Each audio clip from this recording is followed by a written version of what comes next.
Messrs Ali filling station, Konabari. এটা হচ্ছে Jamuna oil কোম্পানির, তারা ডিলার। তো আপনারা দেখতে পাচ্ছেন এটা কোনাবাড়িতে। তো এখানে আজকে সারাদিনে কোনো তেল দেওয়া হয়নি।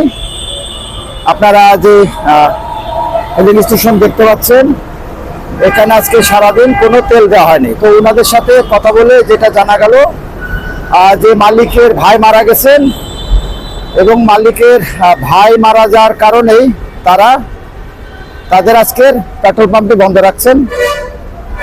তো আমরা আশা করব সরকারের যে ইউনো অ্যাসিল্যান্ড বা ভোক্তাধিকার যারা আছেন, যারা তেল নিয়ে পাম্পগুলোতে যারা পর্যবেক্ষণ করছেন, তাদের প্রতি অনুরোধ রইল। আসসালাম, ভালো আছেন? বলছিলাম যে আপনাদের পাম্প তো সারাদিনই বন্ধ দেখলাম।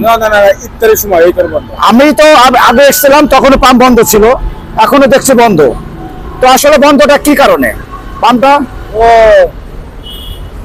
মালিকের ভাই মারা গেছিল। আচ্ছা, জানা গেছিল আপনি কি পাম্পে চাকরি করেন? আপনি পাম্পের লোক না, আপনি বাইরের লোক। তো আপনি যে আসলেন ইফতারি করার জন্য? আচ্ছা আচ্ছা, তা কি হয় মালিক কি হয়? পাম্পের মালিক কি আপনার? ভাই এদিকে তাকান, মালিক কি আপনার? আপনার নাম কি? আওলাদ। আওলাদ, ধন্যবাদ।